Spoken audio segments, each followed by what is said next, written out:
하나님의 말씀은 마가복음 10장 45절 말씀입니다. 마가복음 10장 45절 말씀입니다. 인자에 온 것은 섬김을 받으려 함이 아니라 도리어 섬기려 하고 자기 목숨을 많은 사람의 대속물로 주려 함이니라. 아멘. 예수님이 이 땅에 오신 이유가 무엇이라고 말씀하셨습니까? 섬기려고 오셨다. 우리는 이 땅에 왜 왔나요? 아유, 우리 노영수 집사님 신앙이 대단하십니다. 예.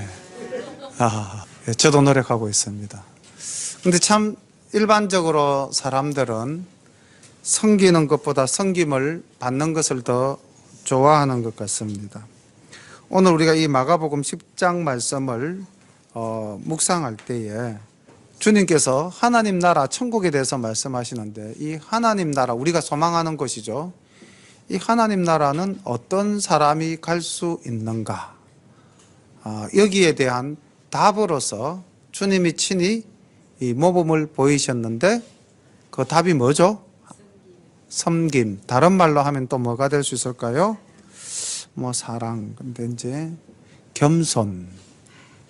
그래서 우리가 오늘 섬김과 겸손, 하나님 나라, 이렇게 세 개의 단어를 축으로 해서 마가복음 10장 말씀을 함께 살펴보도록 하겠습니다.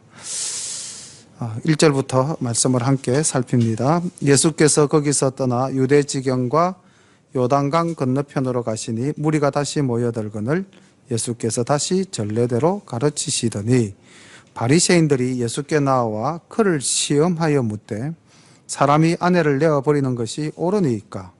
대답하여 가라사대 모세가 어떻게 너희에게 명하였느냐? 가로되 모세는 이혼 정서를 써주어 내어버리기를 허락하였나이다. 예수께서 저희에게 이르시되 너희 마음의 완악함을 인하여 이 명령을 기록하였거니와 창조시로부터 저희를 남자와 여자로 만드셨으니 이러므로 사람이 그 부모를 떠나서 그 둘이 한 몸이 될지니라. 이러한 적 이제 둘이 아니요 한 몸이니 그러므로 하나님이 짝지어 주신 것을 사람이 나누지 못할지니라 하시더라. 집에서 제자들이 다시 이 일을 묻자온데 이르시되 누구든지 그 아내를 내어버리고 다른 데 장가드는 자는 본처에게 간음을 행함이요 또 아내가 남편을 버리고 다른 데로 시집가면 간음을 행함이니라. 이혼에 대한 교훈을 1절부터 12절까지 말씀하셨는데, 이제 예수님께서 거기 가버나움입니다. 갈릴리의 사역 중심지 가버나움을 떠나서 예루살렘으로 올라가시는 마지막 길입니다. 그래서 10장은 어떻게 보면 마가복음에서 터닝 포인트가 되는 그러한 내용입니다. 이제까지 주님은 공생의 3년간의 사역을 주로 갈릴리 지역을 중심으로 해서 행하시다가 이제 마지막 십자가에 달리시기 위해서 예루살렘으로 올라가는 그 길목에서 주님을 해코지하고자 하는 이 바리새인, 사두개인, 또 대제사장, 장로들은 끊임없이 예수님을 시험합니다. 여기도 시험하여 묻되 이렇게 기록되어져 있죠. 그리고 질문을 던진 게 그 당시 가장 그 유대 사회에서 현실 문제로 나타나던 현상, 이혼에 대한 질문을 던집니다. 당시 시대적 배경을 보면은 그 유대인들은 굉장히 가부장적 남성 중심의 사회지 않습니까? 사람 숫자를 헤아리더라도 여자와 아이는 빼버리고 장정만 맺히었더라. 이렇게 우리가 성경에서도 확인하잖아요.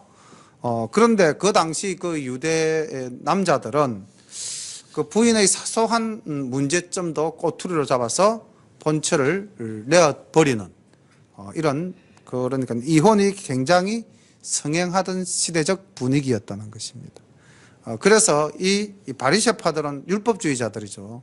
그러니까 그 당대의 사회를 보면서 또 예수님께서 전에 한번 가늠하는 여인이 왔을 때 돌로 치려 할 때 주님께서 이제 죄 없는 자가 돌로 쳐라 이렇게 해서 이제 그 가늠한 여인을 구하신 적이 있지 않습니까?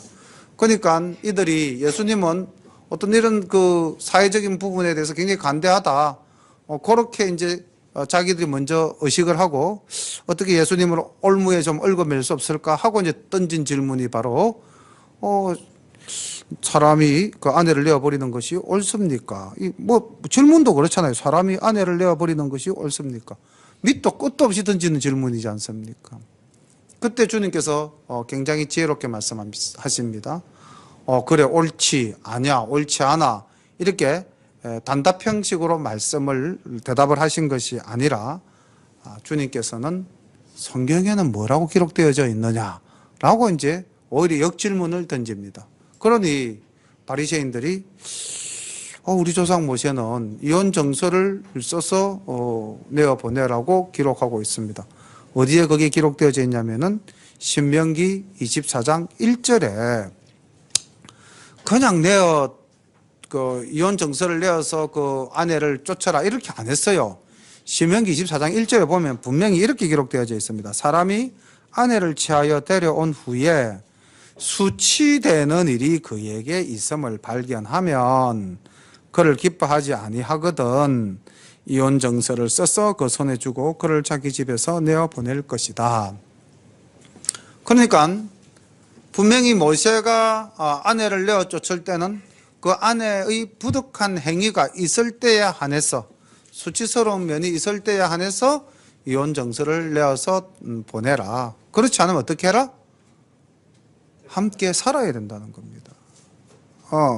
그런데 너희들의 행태가 지금 어떠하냐? 이제 이렇게 오히려 주님이 질문을 던지시는 입장이죠. 그러고는 뭐라고 말씀하셨냐면은 하나님께서 천지를 창조하실 때에 남자와 여자를 만들고 그 둘이 한 몸이 되게 하셨다.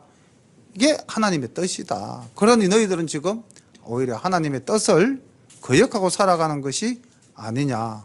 그리고 그런 세태를 가지고 나에게 질문을 한 것이 아니냐. 자, 이렇게 오히려 말씀으로서 그들을 깨우치고 가르치시는 장면입니다. 그러니까 이 장면은 바리새인들이 예수님을 어떻게 좀 얽어매려고 시도했다가 실패한 그러한 장면으로서 이제 한 장면이 들어가 있었고요.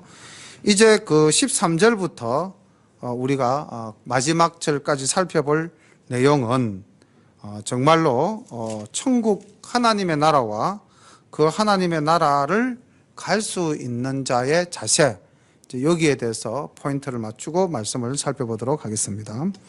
사람들이 예수의 만져주심을 바라고 어린 아이들을 데리고 오매 제자들이 꾸짖거늘 예수께서 보시고 분이 여겨 이르시되 어린 아이들의 내게 오는 것을 용납하고 금하지 말라.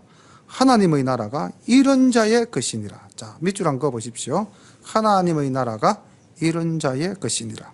내가 진실로 너희에게 이르노니 누구든지 하나님의 나라를 어린 아이와 같이 받들지 않는 자는 결단코 들어가지 못하리라 하시고 그 어린 아이들을 안고 저희 위에 안수하시고 축복하시니라. 지금 여기에 등장하는 어린아이가 한 몇 살쯤 될까요? 추정컨대 주님께서 안고 안수를 주셨다 하니까 우리 준이 준아 정도 큰 애는 아닐 것 같아요. 아니고 아마 3, 4세쯤 되는 유아인 것 같습니다. 준이 준아만 돼도 세상을 보는 눈이 어느 정도 생겼죠. 그리고 자기들의 생각도 생겼습니다. 그런데 3, 4세, 뭐 또 이게 유아 교육을 전공하신 분들이 많아서 제가 말을 감히 잘 못하겠는데 3, 4세의 아이는 아직까지는 그래도 백지의 모습을 많이 가지고 있겠죠. 3, 4세 아이에게 엄마는 절대적이죠. 그리고 엄마의 말에는 절대적으로 따르려고 하겠죠. 그래서 여기서 하나님의 나라가 이런 자의 것이다 하고 이 어린 아이와 같이 받들는 자, 받들지 않는 자는 결단코 갈 수 없다 했으니까 이 어린 아이들과 같이 받드는 자, 무엇을 받들까요? 하나님의 말씀을 아이와 같은 자세, 그 아이와 같은 자세가 어떤 자세일까요? 순수하죠. 그리고 정직하죠. 아직 때가 묻지 않았습니다. 그리고 아이들은 전적으로 부모님을 신뢰하고 아이들은 전적으로 자기의 주장을 물론 때를 쓴 애들도 있긴 있지만은 전체적으로 봤을 때 유아들은 겸손합니다. 그냥 부모님의 말씀에 그대로 쫓죠.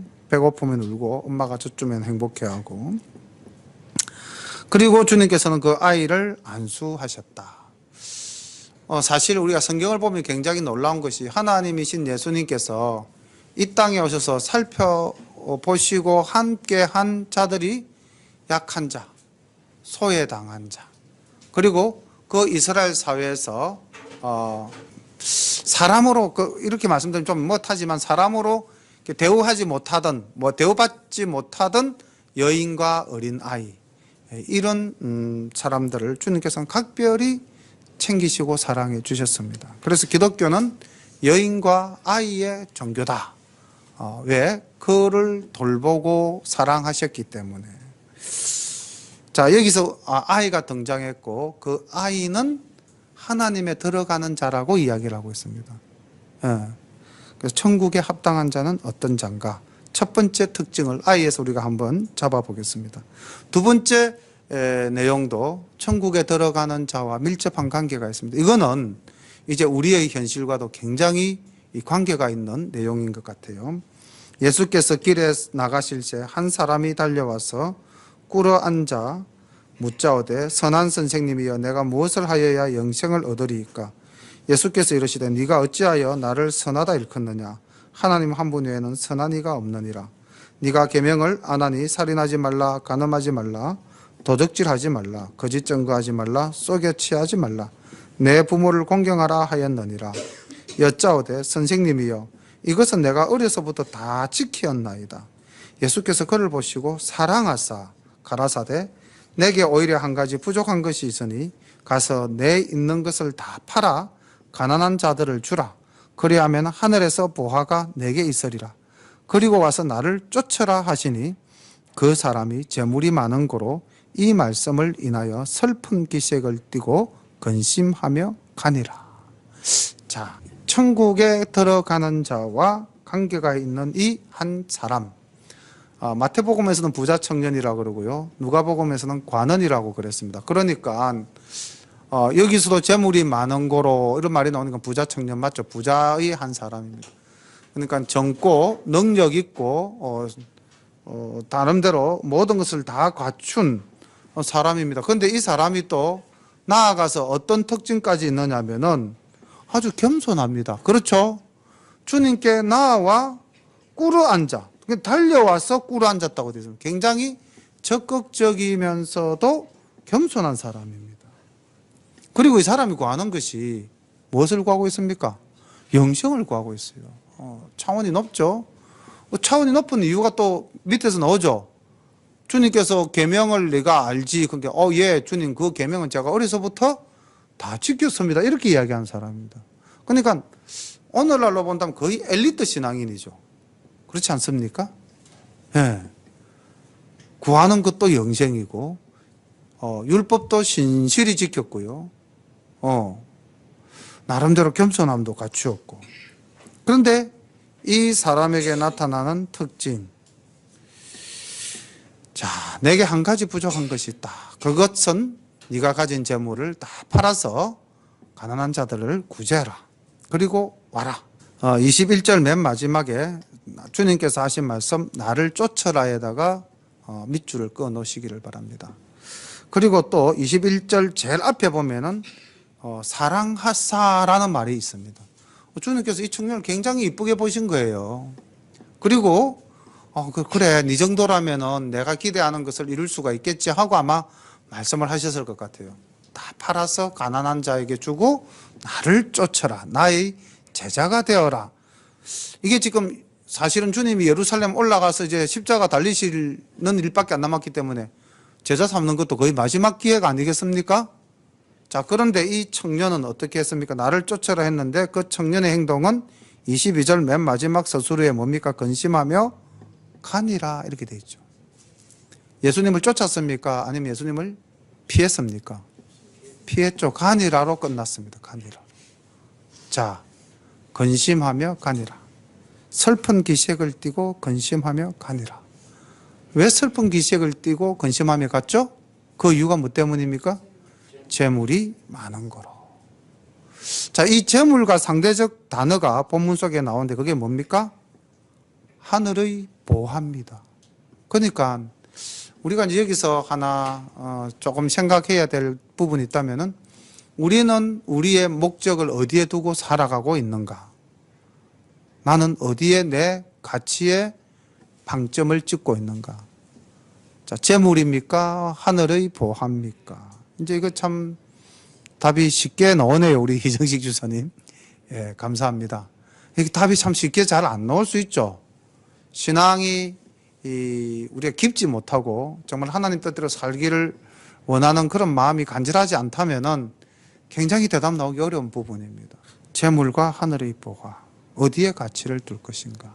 이 청년은, 이 한 사람은 세상의 재물에 그 가치를 두었습니다. 그래서 하나님 나라를 포기한 것이고요, 예수님의 제자가 되는 것을 포기했습니다. 예수께서 둘러보시고 제자들에게 이르시되 재물이 있는 자는 하나님의 나라에 들어가기가 심히 어렵도다. 이게 현실적 진단이시죠. 재물이 많은 자는 하나님 나라에 들어가기가 심히 어렵다. 자, 첫 번째 우리가 어린 아이와 같지 않고서는 하나님 나라에 들어가기가 어렵다. 두 번째 지금 주님 말씀하신 내용을 보니까 재물을 탐하면 하나님 나라에 들어가기가 어렵다. 제자들이 그 말씀에 놀라는지라 예수께서 다시 대답하여 가라사대 얘들아, 하나님의 나라에 들어가기가 어떻게 어려운지 약대가 바늘기로 나가는 것이 부자가 하나님 나라에 들어가는 것보다 쉬우니라 하신대, 제자들이 심히 놀라 서로 말하되 그런즉 누가 구원을 얻을 수 있는가? 가장 현실적인 질문이죠. 누가 구원을 얻을 수 있는가? 주님, 부자가 하늘나라 들어가는 것이 약대가 바늘기로 나오는 것보다 더 어렵다고 한다면 이거는 우리로서는 할 수가 없는 일입니다. 자, 여기서 우리가 다시 한번 더 생각해 봅시다. 하나님의 나라는 이 부자 청년처럼 율법을 잘 지키고 말씀을 잘 준행하면 갈 수 있나요? 그거 아닌 것 같죠? 그렇다고 우리가 뭐 재물을 포기하고 아이와 같이 늘 겸손하게 살 수 있는 존재도 아니지 않습니까? 그럼 우리는 어떻게 하면 하나님 나라에 갈 수 있을까요? 27절에 주님께서 답을 주십니다. 예수께서 저희를 보시며 가라사대 사람으로는 할 수 없다. 즉 너희들의 노력과 너희들이 이 계명을 지킨다고 또 너희들의 힘으로써 너희들의 능력으로서 천국에 들어가겠다고 하여서 하나님 나라에 들어갈 수 있는 것은 아니다. 너희 사람으로서는 할 수 없으되 하나님으로는 그렇지 아니하니 하나님으로서는 다 하실 수 있느니라. 그러니까 우리가 하나님 나라에 갈 수 있는 것은 누구로 말미암아야 됩니까? 하나님의 은혜로 말미암아. 그러니까 우리는 이 땅에서 우리가 신실히 하나님의 뜻을 따라서 살고 오직 하나님의 은혜를 구하는 방법밖에는 없다는 겁니다. 그래야 우리가 겸손해지겠죠. 그죠? 아버지의 뜻에 맡깁니다 해야만 내 주장을 나타내 보이지 않을 것 아닙니까? 내가 할 수 있습니다라고 한다면 아버지의 뜻은 없어지는 거죠. 그죠? 내 뜻만 남는 거 아닙니까? 그러니까 사실은 어떻게 보면 너무 쉬운 기도다라고 할 수 있을지는 모르겠지만은 가장 쉬우면서도 어려운 기도가 아버지의 뜻대로 하옵소서. 우리 주님도 마지막 기도가 그렇지 않았습니까? 내 뜻대로 마옵시고 아버지의 뜻대로 하옵소서. 어떻게 보면 참 아버지한테 다 맡기면 되니까 쉽죠. 그런데 사실 우리는 욕망이라는 것을 늘 품고 사는 존재이기 때문에 아버지의 뜻대로 하옵소서라는 이 기도가 사실은 굉장히 어려운 기도입니다. 베드로가 이제 이 말씀이 나오니까 또 한 말 하죠. 베드로가 여짜와 가로되 벗어서 우리가 모든 것을 버리고 주를 쫓았나이다. 예수께서 가라사대 내가 진실로 너희에게 이르노니 나와 및 복음을 위하여 집이나 형제나 자매나 어미나 아비나 자식이나 전토를 벌인 자는 금세에 있어 집과 형제와 자매와 모친과 자식과 전토를 100배나 받되 핍박을 겸하여 받고 내세에 영생을 받지 못할 자가 없느니라. 그러나 먼저 된 자로서 나중되고 나중된 자로서 먼저 될 자가 많으니라. 흔히 이 설교할 때 또 100배나 받되 여기에다가 포커스를 맞춰가지고 주를 위해서 힘써 일하면은 100배를 받는다, 바쳐라 이렇게 할 수도 있는데 주님의 뜻은 그게 아닙니다. 그렇죠? 이 땅에서 너희들이 나로 인하여 고난을 받음으로써 또는 나를 섬김으로써 너희들이 가진 것을 다 이웃을 향해서 베푼다면 분명히 너희들이 복을 받을 것이다. 그러나 무엇도 겸하여 받는다? 핍박도 받는다는 겁니다. 그리고 또 주님께서 말씀하시기를 먼저 된 자가 나중되고 나중된 자가 먼저 된다. 그러니까 이거는 이제 우리가 흔히 쓰는 말로서 이 표현이 뭐 적합할지 모르지만은 예수 오래 믿은 사람은 매너리즘에 빠져버리죠, 그죠? 그냥 자기 중심에 자기 자아가 도취돼 가지고 그냥 물 흐르듯이 그냥 그렇게 믿는 사람들이 참 많습니다. 뜨거움도 없어지고 하나님 사랑하는 마음도 다 식어버리고 형식적으로 습관적으로 살아가는 사람들도 많죠. 그게 먼저 된 자로서 나중되는 자죠.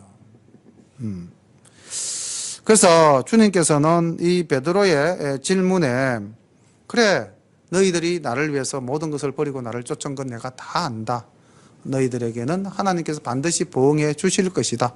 위로 격려하시고 그런데 얘들아 너희들도 나중에 핍박받을 거야. 그리고 너희들이 정말로 온전하지 못하면은 나중된 자가 너희들보다도 더 크게 쓰임 받을 수도 있어. 이렇게 이제 주님께서 말씀하십니다. 자, 여기 부자 청년 이야기와 이어서 제자들을 가르친 주님의 말씀 속에는 하나님 나라는 어떠한 사람이 갈 수 있는가? 답을 한번 또 찾아보시기를 바랍니다. 32절부터 말씀 봅니다. 예루살렘으로 올라가는 길에 예수께서 제자들 앞에 서서 가시는데 저희가 놀라고 쫓는 자들은 두려워하더라. 이에 다시 12제자를 데리시고 자기의 당할 일을 일러 가라사대 보라 우리가 예루살렘에 올라가노니 줄 것입시오. 인자가 대제사장들과 서기관들에게 넘기우매 저희가 죽이기로 결안하고 이방인들에게 넘겨주겠고 그들은 능욕하며 침뱉으며 채찍질하고 죽일 것이니 저는 3일 만에 살아나리라 하시니라.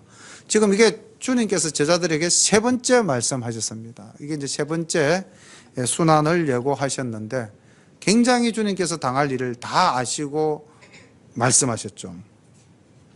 대제사장들과 서기관들에게 이제 팔리우죠. 유다가 팔잖아요. 그래서 넘기우김에 저희가 사내들인 공회에서 예수를 신성모독죄로 죽이기를 결안하고 결정하죠.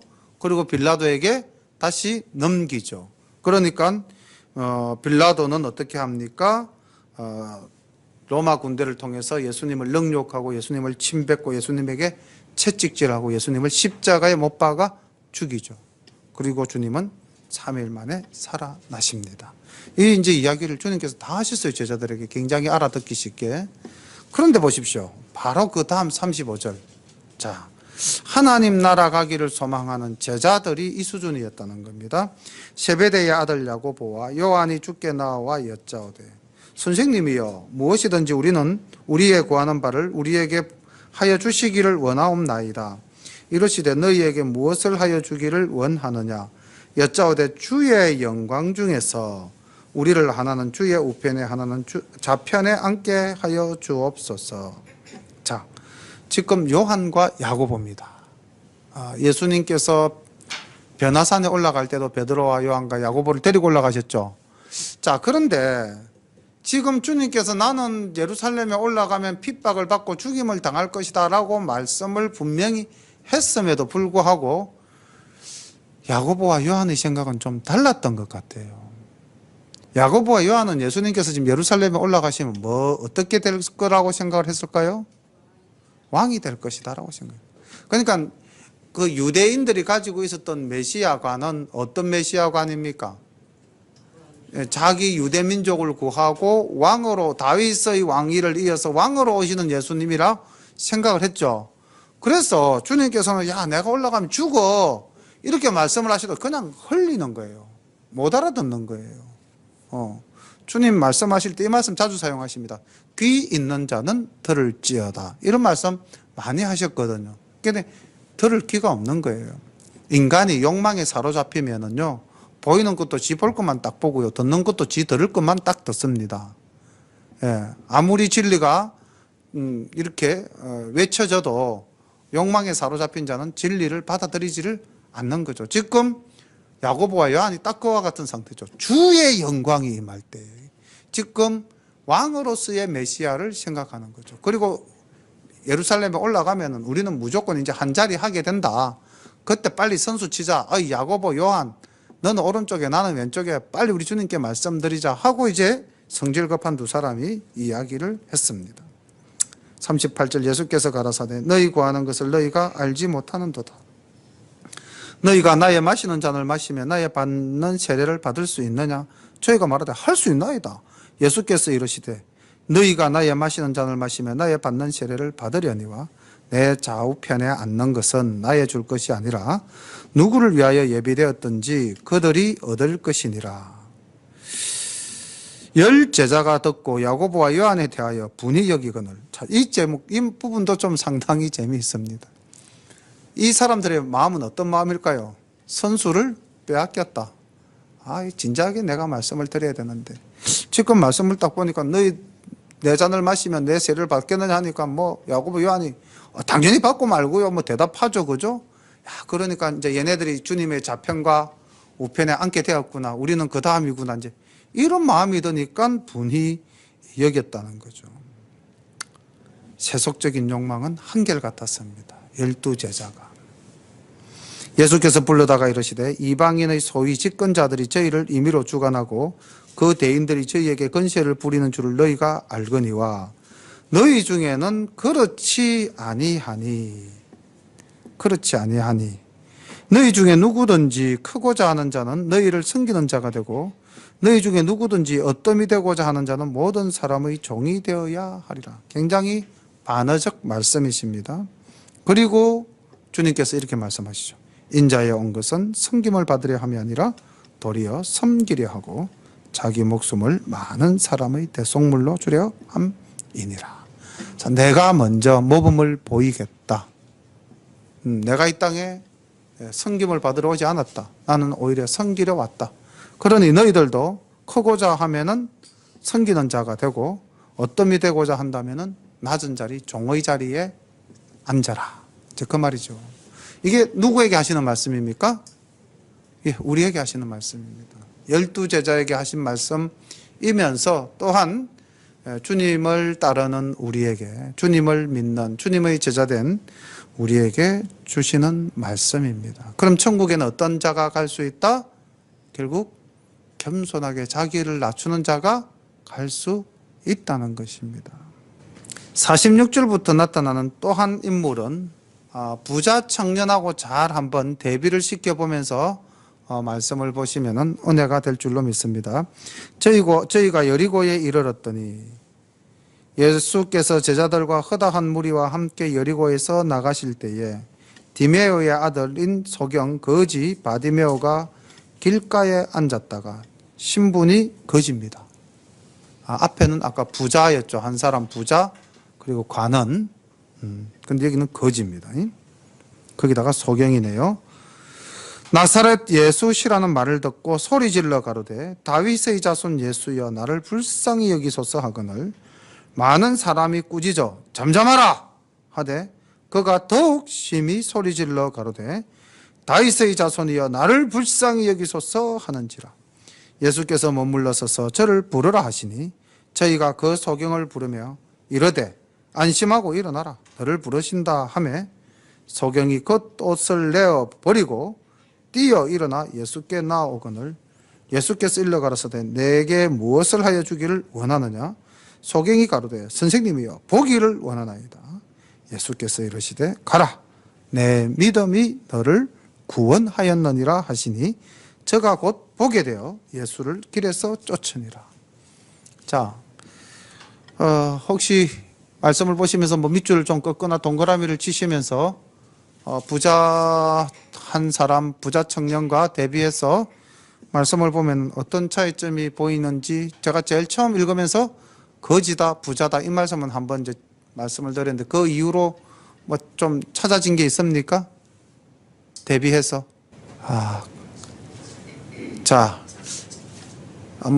부자 청년도 적극적이었습니다. 그 부자 청년도 달려와서 꿇어 엎드려 겸손하게 여기 바디메오도 뭐 크게 소리 질러서 적극적으로, 그건 두 사람이 이 같은 공통점으로 볼 수가 있겠고요.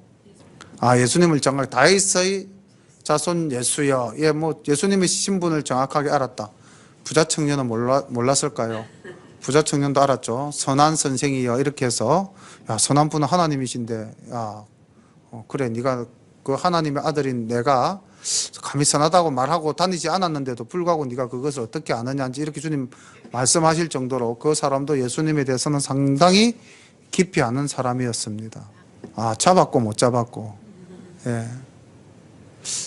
무엇을 구하여 주기를 원하냐고 물었을 예. 때 그냥 이제 현실적인 나의 자기는 눈을 뜨기를 원합니다라고 딱 구체적으로 말씀을 했고, 부자는 영생을 얻을 수 있습니까? 추상적으로 질문을 했다. 사실은 수준은 부자층이 훨씬 높죠. 영생을 원할 정도로. 그리고 자기는 어려서부터 계명을 다 지켰다고 했으니까. 거지, 소경, 바디메오, 부자 청년, 관원 청년. 자, 잘 못 잡으시는지 이제 여기서 그 거지가 가진 게 뭐죠? 거지의 전 재산이 겉옷입니다. 이불 하나. 그런데 그 전에 소리 지르고 막 이래 뭐 조용히 해! 이러고 막 이제 했을 때 이 사람이 얼마나 야, 이 까딱까딱한 이 마지막 기회 놓치는 거 아니야? 막 이런 생각 들었겠죠? 그런데 그 사람이 와서 제자가 딱 와서 제일 먼저 한 말이 뭔지 압니까? 안심하라 그랬어요. 주님께서 너를 부르신다. 안심하라. 설치지 말아야 됐다. 네 이제 여유를 가져. 호흡, 릴렉스, 긴장 풀고, 자, 이렇게 시킨 거죠. 그런데 그때 당시 이 바디메오의 자세가 어떻습니까? 겉옷을 벌리고 바로 주님께로 달려갑니다. 눈에 보이지도 않는데 도대체 뭘 보고 달려갔을까요? 그렇죠? 비는 게 없으니까 달려갔겠죠.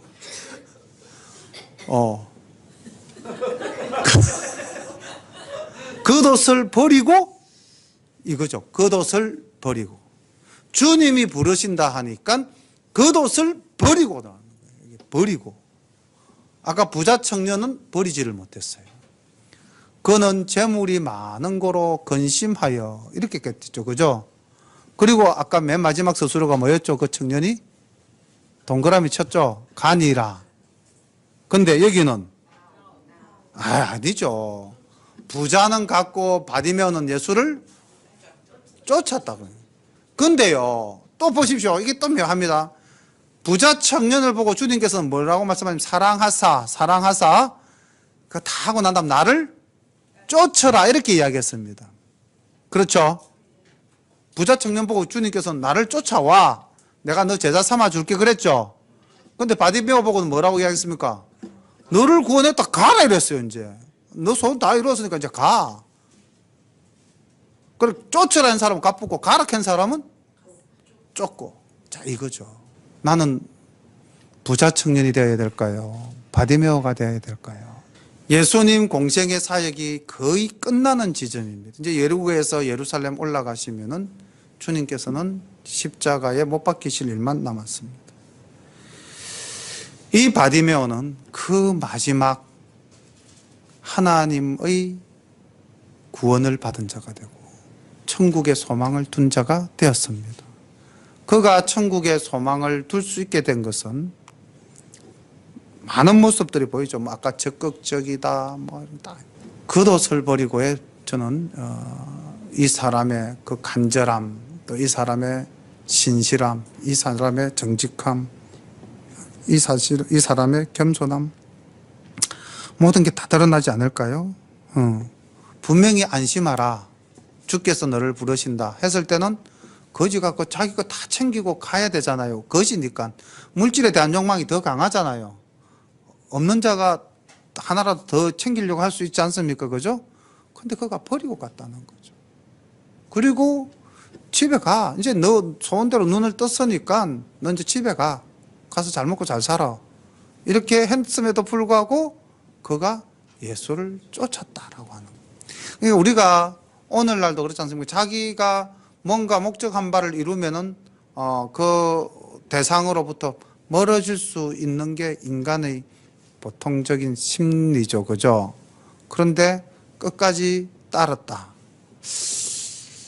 천국은 어떤 자에게 열려 있는가? 어떤 사람이 천국에 갈 수 있는가? 오늘 마가복음 10장에서는 많은 사람이 등장했어요. 바리새인이 등장해서 예수님을 시험해서 물었고요.